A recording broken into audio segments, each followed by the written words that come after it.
Malgré la tristesse du livre, pourtant on en apprend plus sur leur enfance quand même, mais ça s'arrête là pour moi. Mais je le trouvais mieux écrit dans le premier tome. Bonjour à tous et bienvenue sur la chaîne La Bouquinade. Aujourd'hui on se retrouve pour le second point lecture de l'année. Il y a beaucoup de choses à dire. Dernièrement j'ai lu le 4e tome d'Inheritance Games, donc de Jennifer Lynn Barnes, qui en France a été traduit aux éditions Pocket Jeunesse. C'est une suite de séries qui pour moi, c'est pas forcément obligatoire d'avoir lu la trilogie de base pour lire celle-ci. Ou plutôt dans le sens où si tu lis la trilogie, t'as une fin au bout du 3e tome, donc c'est pas obligé que tu bifurques ensuite sur ce 4e tome, et je crois qu'il a été prévu 7 tomes par l'autrice. 7 tomes. Là ça se passe un an après les événements de base avec la famille des Hawthorne, du coup dans le premier tome. Pour refaire vite fait le speech, on a les Hawthorne, le grand-père est décédé, et il va y avoir un énorme micmac qui va se passer, puisqu'il va faire de son héritière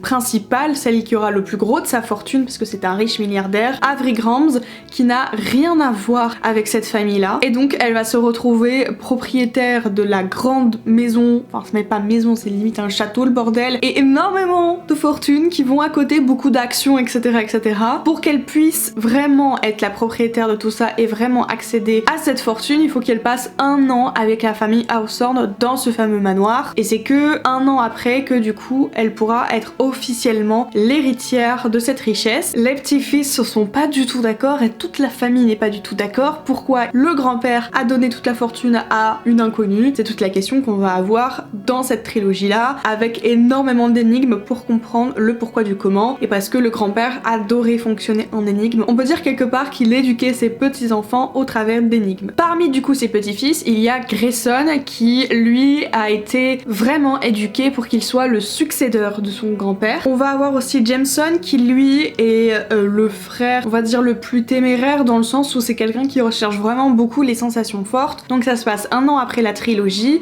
On va les suivre de nouveau tous les deux, parce que dans la trilogie on suit principalement Avery, et ils vont devoir résoudre de nouveaux mystères, parce que apparemment c'est de famille, c'est une tradition. Le papa de Jameson va entre autres lui demander d'infiltrer un casino, c'est-à-dire papounet, tu peux être plus précis, parce qu'il se trouve mêlé à des jeux assez dangereux, et donc il va avoir besoin de Jameson pour pouvoir sortir de là. Voilà tout le micmac qu'on va suivre. Alors je suis très partagée sur ce livre là, je ne sais pas si un jour je ne referai pas une relecture, parce que quand il y a un truc qui m'embête, je suis ultra méga chiante, je suis rancunière. Quand il y a un élément qui me froisse, je ne sais pas passer au-dessus, c'est compliqué. Ah oui, parce que ce que j'ai oublié de dire, c'est que ils ne sont pas vraiment 100% frères, on va dire qu'ils sont demi-frères, ils n'ont pas les mêmes liens de parenté, même si forcément vous vous doutez qu'il y a un truc en commun. Grayson va rencontrer ses demi-sœurs, et Jameson du coup lui va rencontrer son père biologique. En fait, c'était cool de pouvoir retrouver cette dynamique d'énigmes que j'ai pas encore eu souvent dans des livres, vraiment où c'est tourné que autour des énigmes, mais ça a rien à voir avec la trilogie de base. C'est pas vraiment le tome de trop, ce serait peut-être trop sévère de dire ça, mais on n'est pas très loin. Enfin, j'ai l'impression que c'était vraiment un livre pour satisfaire la fanbase, qu'il a été écrit dans ce but-là, ou c'était peut-être le livre pour faire kiffer l'autrice, je sais pas. Il y a pas de couac dans l'écriture est toujours présente, la qualité est toujours là, les personnages sont toujours bien construits, etc.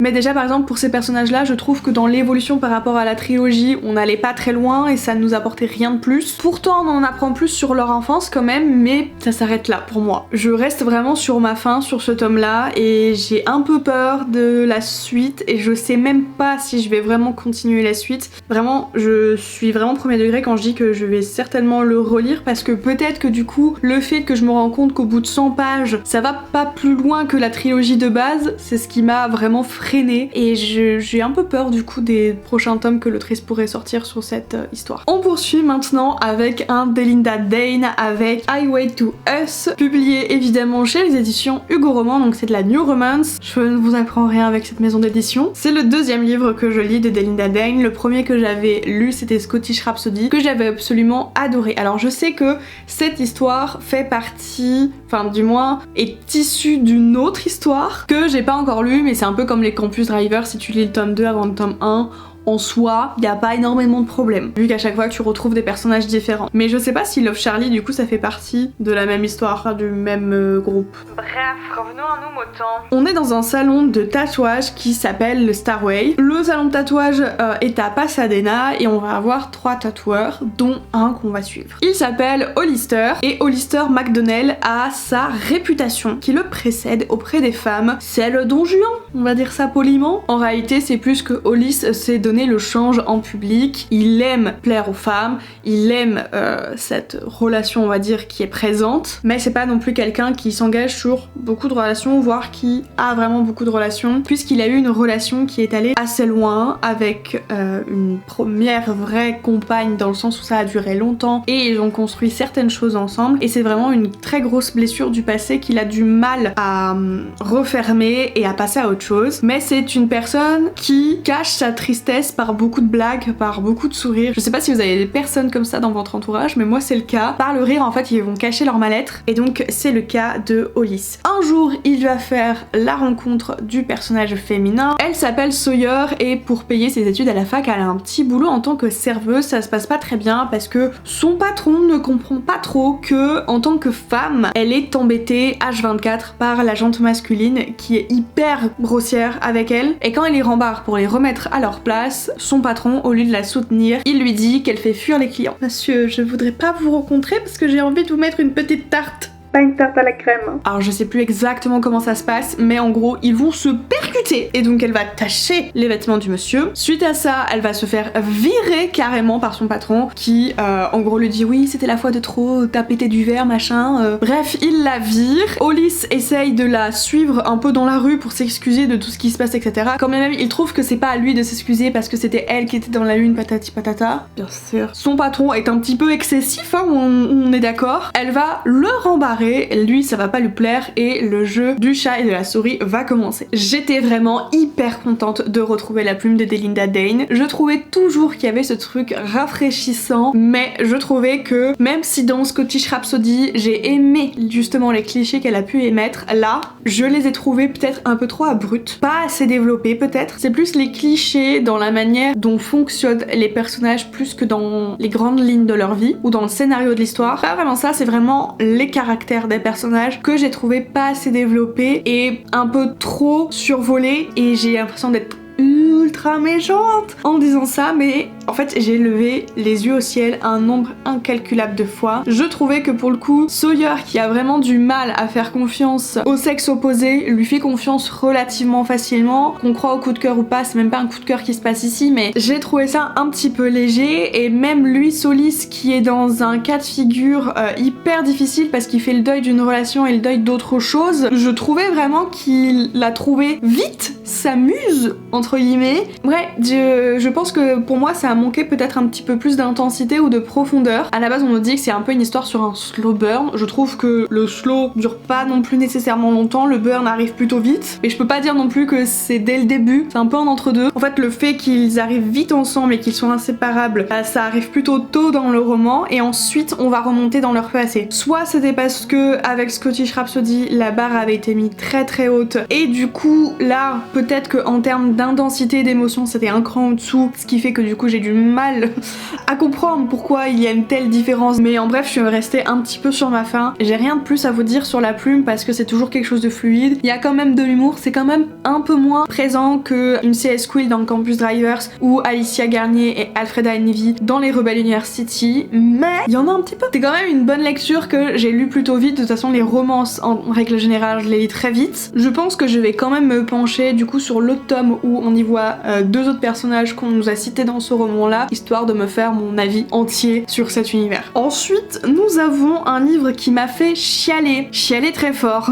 Il s'agit de 1000 baisers pour un garçon de Tilly Cole, publié aux éditions Hachette, et j'ai la belle version. Je sais pas si c'est une version collector ou pas, c'est pas précisé. Qu'est-ce que c'est que ce petit maman? C'est un livre qui est déjà sorti il y a très longtemps, que je ne pensais pas lire parce que je pensais être passé à côté de la hype et que peut-être qu'il y avait un côté peut-être un peu trop enfantin ou pas assez développé, je ne sais pas. En tout cas, j'avais beaucoup d'a priori dessus, et mon amie Chloé, donc de la chaîne Demoiselle du Livre, n'arrêtait pas d'en parler. Elle en parle très très positivement positivement, c'est un livre qui l'a vraiment marqué pour le coup. Je sais pas si ça fait partie de ses incontournables, mais c'est un livre qu'elle se souvient très bien et ça l'avait vraiment procuré beaucoup d'émotions. Pour cette histoire du coup, on va suivre Poppy et Rune. Ils sont tous les deux voisins et ils se connaissent depuis la petite enfance. Et je dirais même qu'ils sont amoureux depuis la petite enfance. Ils avaient environ 5 ou 6 ans quand Rune a décidé que Poppy, ça serait sa Poppy. Un jour, la grand-mère de Poppy va offrir un espèce de bocal à la petite fille. Un bocal où elle allait pouvoir mettre tous les baisers importants de sa vie, où elle allait pouvoir du coup les écrire. Et Poppy et Rune décident alors de s'embrasser 1000 fois pour remplir ce bocal. Déjà, c'est très mignon. Cependant, avant que le bocal soit rempli, Rune et sa famille vont déménager assez loin de là où habite Poppy, ne seront plus du tout voisins. Et sans explication, Poppy va complètement couper les ponts avec Rune. Ils avaient décidé de garder contact et de rester ensemble, mais au bout d'un moment, elle va faire silence radio. Il n'y aura plus du tout aucune nouvelle d'elle. Jusqu'à ce que... 2 ans après un très long silence, ils vont se revoir puisque Rune et sa famille vont revenir dans la région et Rune va comprendre le silence de Poppy et toutes les conséquences. Vraiment, c'est pas des petites conséquences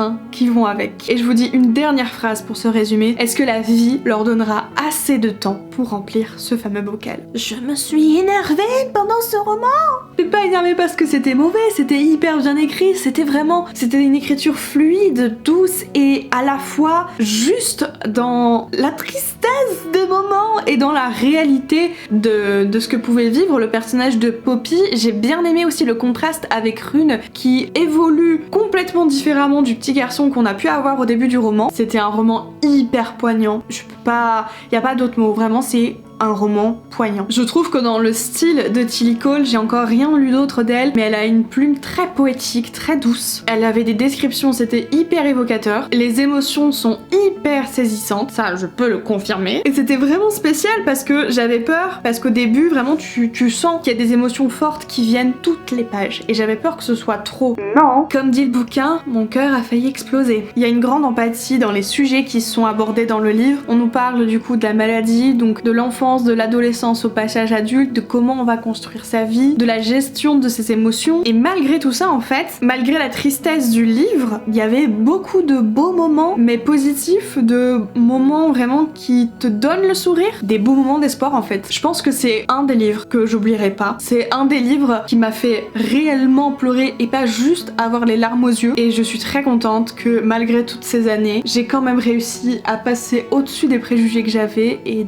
d'autant le kiffer quoi. La légende est vraie, ce livre fait chialer. Ensuite, on passe à mon avis sur le tome 1 et le tome 2 de Un soir si noir et éternel. Donc le tome 2 c'est Un cœur si loyal et solitaire de Brigitte Kémérer aux éditions Rajo. Je vais en prendre qu'un seul pour vous le résumer. Toujours problème de tendinite. Un soir dans les rues de Washington, nous allons voir le personnage de Harper qui à ce moment-là est âgé de 17 ans et qui va être témoin d'une tentative d'enlèvement. Elle ne va pas rester sans rien faire, elle va essayer de faire fuir cette personne-là, de délivrer l'autre. Et du coup en fait, la personne qui essaie de kidnapper l'autre finalement décide de la prendre elle et va l'emmener dans le royaume perdu et j'allais dire méconnu mais inconnu du peuple des mortels, le royaume d'Amberfall. C'est alors qu'elle découvre un château de contes de fées, un orchestre sans musiciens, la cuisine enchantée et évidemment le prince énigmatique. Prince énigmatique qui est en réalité un prince dit maudit. Il est coincé dans ce royaume dans un automne éternel et le prince reine cherche à se débarrasser de cette malédiction. Il y a une créature sanguinaire qui vient bouffer son peuple et détruire le royaume. Il veut évidemment se débarrasser de cette monstruosité qui frappe. Et pour briser le sort, en fait, il envoie Grey, son fidèle chevalier, pour enlever une jeune fille, puisqu'il doit tomber amoureux pour briser la malédiction. Il doit se faire aimer avant le début de l'hiver, avant qu'il se remette à tuer. Sur le papier, ça peut sembler un petit peu facile de se dire, bon bah c'est un prince séduisant, il va d'un moment trouver une jolie demoiselle qui l'aimera, mais en réalité, ça fait plus d'une centaine de femmes. Donc comment vous dire que Harper n'a pas beaucoup de chance? Je vous en avais déjà parlé dans un reading blog et c'est une lecture commune qu'on fait avec le club de lecture. J'ai beaucoup aimé le tome 1, on a frôlé le coup de cœur. C'était pas le coup de cœur, mais j'ai énormément aimé. Mon mot préféré, ça reste les États-Unis dans ce bouquin. La personne qui comprend, c'est la personne qui a lu le livre. C'est une réécriture de La Belle et la Bête, mais qui à la fin se détache de La Belle et la Bête. J'ai trouvé vraiment ce royaume très enchanteresque. Il y avait quelque chose dans l'ambiance et dans l'écriture vraiment de très conte de fées, très féerique, mais c'était froid quand même, comment vous dire, cette magie. On sentait vraiment que le peuple était en souffrance. L'écriture était à la fois légère et à la fois dynamique et je pense aussi c'est ce qui a permis que le livre se lise hyper rapidement. On l'avait fait en 4 jours je crois, et lui on l'avait fait en 3-4 jours que j'ai en réalité lu en un petit peu plus de temps. J'ai aimé le personnage de Harper qui était un personnage qui a une maladie propre à elle et qui du coup se différencie des autres personnages féminins qu'on peut avoir dans ce type d'histoire. Elle a un caractère très trempé et malgré son handicap ça reste un personnage hyper fort. Énorme coup de cœur sur le personnage de Grey qui dans le premier tome est tellement bien écrit, mais ce n'est pas mon avis sur le tome 2. Alors, donc ce tome 2, on arrive au moment, parce que du coup on a des points alternés là sur les personnages, il me semble que dans le premier tome c'est uniquement Ren et Harper, et là on va avoir Grey. On va avoir aussi l'arrivée d'un nouveau personnage qui selon moi fait bizarre au niveau de la dynamique du livre. On avait l'habitude en fait d'avoir une dynamique dans le premier tome et là on vient tout nous déconstruire et j'ai pas trop apprécié le nouveau personnage qui est rentré dans le tome 2. Le personnage de Grey en soi, on avait plus de points de vue sur lui donc forcément on le comprenait mieux, on pouvait mieux y lire son développement, mais je le trouvais mieux écrit dans le premier tome. Je suis hyper mitigée sur ce second tome, c'est beaucoup de lectures mitigées là que je vous ai montré jusqu'à présent, c'est la réalité. J'étais pas du tout convaincue par ce tome 2 et pourtant il y a tellement de potentiel pour faire une fin incroyable, mais le fait qu'on me change cette dynamique là et qu'on voit plus du tout le personnage de Harper, ça m'a vraiment dépaysée et ça m'a vraiment désorientée pour le coup. Le nouveau personnage en fait fait partie du camp ennemi du royaume d'Amberfall, donc ça nous permet d'avoir une autre dimension politique, mais dans le caractère du personnage, je la trouvais, même si elle était impliquée dans tout ce qui se passait, je sais pas comment vous dire, j'avais l'impression un petit peu qu'elle était détachée et du coup ça ne la rendait pas très réelle comme personnage actif dans ce qui se passait dans le complot politique par rapport à un personnage en question que je ne peux pas dire sinon je spoil. En fait je me suis dit on est un peu frustré de pas avoir beaucoup d'éléments sur ce personnage là, on a ce gros élément à la fin alors que pendant tout le tome on ne comprenait pas les choix, on était un petit peu énervé et à la fin on est en mode ah ok il s'est passé d'autres trucs et j'aurais aimé que ces autres trucs soient un petit peu plus parsemés dans le tome 2 et que ça nous garde cette dynamique qu'on avait ici et qui nous dépayse pas autant quoi. J'attends quand même impatiemment la lecture du tome 3 mais je vous avoue que du coup je suis hyper frileuse sur cette fin pour cette histoire. Maintenant j'ai envie de vous parler de ma lecture du tome 2 de Shades of Magic de Billy Schwab aux éditions Lumen. Donc j'ai lu le premier tome fin d'année dernière il me semble, ou début de cette année, un petit doute. Je refais le speech de base. Quel est le dernier magicien de sang? Ce sont des sorciers qui sont capables de voyager d'un monde à l'autre. De ces mondes, il y en a 4. Il y a le Londres rouge, le Londres blanc, le Londres gris, le Londres noir. Le Londres noir, ce qu'il faut retenir, c'est que là-bas la magie est dévastatrice, est très forte, est très nombreuse, elle saccage absolument tout, elle est extrêmement violente. Donc ce dernier monde noir,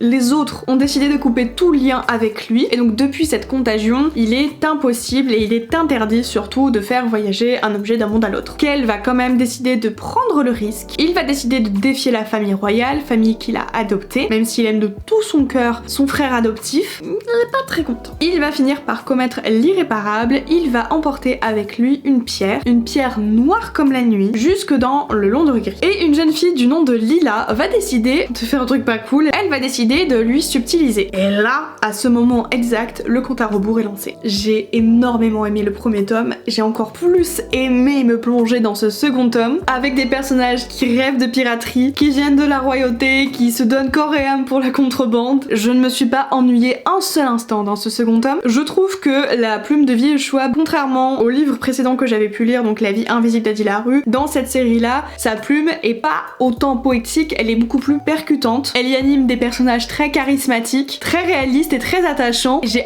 adoré y découvrir la psychologie du coup de ces personnages-là, qui est beaucoup mis en avant, notamment forcément dans des passages un petit peu plus lents. Je trouve qu'on y apprend un petit peu plus justement sur ces mondes parallèles. Dans ce tome-ci, j'ai adoré découvrir les différents Londres. Et ouais, encore une fois, dans ce tome-là, l'action est omniprésente. Sans parler de ces personnages vraiment qui manquent pas du tout de panache. On a encore pas mal de mystères qui planent autour d'eux. Qui sont-ils réellement? D'où ils viennent? Etc. etc. Il y a encore beaucoup de questions qui, je pense, vont normalement pour la plupart trouver leur réponse dans le 3e tome. Je suis trop fan. Autre série que j'ai fini, alors dans le sens où j'ai fini la première trilogie, j'ai pas encore lu les tomes compagnons. J'ai fini dernièrement le 3e tome de Akotar, donc un balai de cendres et de ruines de Sarah J. Maas. J'ai, comme vous pouvez le voir, la version hardback. Alors oui, c'est la même illustration, mais pour le coup, je trouve que, vous voyez là, comment ça reflète, c'est très beau. Après c'est quand même un très beau livre. Ce que je préfère dans cette version là, c'est que les pages sont vachement moins transparentes que la version brochée. Je sais pas si on peut se rendre compte. On voit un petit peu par transparence, mais dans le brochet c'est encore plus présent. J'ai l'impression que les pages sont plus épaisses quand même. Bon, c'est pareil, je vous refais le speech de base du premier tome. En chassant dans la forêt, le personnage de Feyre, pas de A à la fin, va chasser pour pouvoir nourrir sa famille, et en tuant l'animal en question, en fait elle ne se rend pas compte qu'elle tue un être immortel, un fae. elle va se faire choper. Comme punition, on va lui dire bah écoute, tu vas venir dans notre royaume. Donc elle s'attend à recevoir une punition horrible là-bas, et en fait c'est juste elle est emmenée là-bas et puis mène ta vie comme tu l'entends quoi. Ouais. Quel est le truc qui est caché là en dessous de tout ça? Ça me paraît un peu bizarre. Son geôlier n'a rien d'un monstre, le palais est magnifique, on est encore une fois sur une réécriture de La Belle et la Bête. Elle commence à être au courant petit à petit qu'elle se lie d'amitié avec les personnes qui vivent dans cette propriété, qu'il y a un mal qui ronge le peuple et qui ronge les fae. Mais comment ça se fait que ce mal s'étend à tous les fae? Qu'est-ce que c'est réellement, etc. Et apparemment, le fait qu'elle soit humaine pourrait faire en sorte que la situation arrête de se dégrader et au contraire que ce mal s'arrête. J'avais énormément aimé le second tome qui était pour moi au-dessus du tome 1 parce que dans le tome 1 on était vraiment sur quelque chose d'assez introductif où on apprenait à connaître les personnages principaux, ceux qui vont graviter autour de Feyre. On a aussi un petit changement qui se passe par rapport à ce personnage là en question, la protagoniste change et donc tout ce qui va avec ce changement on apprend petit à petit à le connaître dans le tome 2 et ça se concrétise encore plus loin dans le tome 3. Ce qui est agréable en fait dans toute cette série, c'est que ces informations là sont données petit à petit, donc t'as le temps d'assimiler mais surtout de retenir. T'es pas obligé de revenir en arrière parce que t'as oublié un détail et tu ne comprends pas parce que là ça coïncide pas. Vraiment j'ai eu la sensation que c'était donné petit à petit et que j'avais le temps de tout assimiler au fur et à mesure. Dans le tome 2 on apprend à connaître de nouveaux personnages, c'est pareil dans le tome 3 et donc vraiment j'avais adoré ce second tome et je me disais j'espère que ça va pas redescendre avec le tome 3. Je pense que la toute fin, en fait il y a un côté qui s'installe avec le couple principal de cette histoire qui au bout d'un moment a fini par m'agacer parce que c'est bon on a compris l'attachement qu'il y a autour et tout, enfin I understand. je dois dire que quand même Rhysand est remonté dans mon estime dans le tome 3 parce que tome 1, tome 2 il me gavait un petit peu. Tome 2 j'étais moins en colère contre lui parce que forcément on apprend plus de choses donc t'apprends un petit peu à t'apaiser, mais dans le tome 3 je me suis vraiment réconciliée avec ce personnage là que je trouvais mieux construit. Il y a même des moments où je le trouvais drôle. J'avais encore beaucoup de questions sur l'univers et sur les personnages. Je peux pas dire qu'elles sont toutes répondues mais on a 80% quand même de satisfaction, plutôt pas mal. J'ai un gros bémol dans cette histoire, c'est par rapport au personnage de Tamlin. Je trouve que on manque beaucoup d'informations sur ce personnage là qui est vite pris en grippe alors que des fois je sais pas, alors je sais qu'il y a une team qui vraiment le déteste et qui ne peut pas le saquer etc et moi je suis un petit peu perplexe parce que il a fait des choses détestables, pardon mais Rhysand c'est la même chose, Feyre n'est pas non plus toute blanche et c'est ce que j'aimais dans cette saga, c'est de voir que du coup les personnages n'étaient pas forcément 100% ultra bienveillants et que forcément il y avait à chaque fois un petit côté égoïste etc et je comprends pas en fait comment beaucoup de personnages ont pu se retourner autour de Tamlin alors que certains ont fait les mêmes actes que lui. En revanche j'ai adoré découvrir les autres cours de la nuit, cours de l'automne, du printemps etc, j'ai trouvé ça mais tellement beau, c'était vraiment mes passages préférés, c'était à chaque fois de découvrir de nouveaux décors. Je trouve que pour le coup c'est l'une des forces de l'autrice, c'est dans cette description. Comme dans le second tome, niveau intrigue et niveau enchaînement, il n'y a pas trop de temps de repos. Et malgré que l'univers continue quand même de se développer dans le tome 3, on n'avait pas du mal à assimiler ces informations. Elles étaient encore une fois données petit à petit, peut-être un petit peu plus rapidement comme dans le tome 2, mais j'ai eu aucun mal à appréhender ce tome 3. J'ai adoré suivre ces péripéties là, j'ai adoré suivre cette aventure avec ces failles là, et donc depuis que j'ai lu Le Prince Cruel, j'avoue que c'est des univers que je recherche de plus en plus et je suis tellement contente d'avoir pris mon temps pour lire cette saga, donc je l'ai pas réellement encore fini puisqu'il me reste le tome 3.5 et le tome 4, enfin Un palais de flammes et d'argent. Je suis impatiente par contre de lire celui-ci, je sens que je peux l'adorer. Je suis vraiment très contente d'avoir pris mon temps, de l'avoir pas lu quand il y avait vraiment toute la hype autour. Comme ça, je suis partie avec moins d'a priori, moins de préjugés et j'ai pu savourer toute cette saga tranquillement de mon côté et c'était génial. On n'est pas sur une saga coup de cœur, mais on est sur une saga que j'ai adoré lire. J'ai sincèrement apprécié être emmenée dans ces royaumes magiques et à apprendre à découvrir des personnages assez hauts en couleur et découvrir aussi cette magie qui est présente. C'était incroyable. Et voilà, j'ai enfin fini pour ce point lecture qui était quand même assez dense. C'est globalement mes lectures de fin janvier, février, les dernières de février, il y en a encore pas mal, donc je ne devrais pas tarder à vous mettre un autre point lecture en ligne. J'espère avoir réussi à vous convaincre de lire certains de ces livres. N'hésitez pas à me dire en commentaire si vous en avez déjà lu de cette sélection ou si vous comptez en lire. Sur ce, moi je vous souhaite de belles lectures et on se retrouve dans une prochaine vidéo. Bye!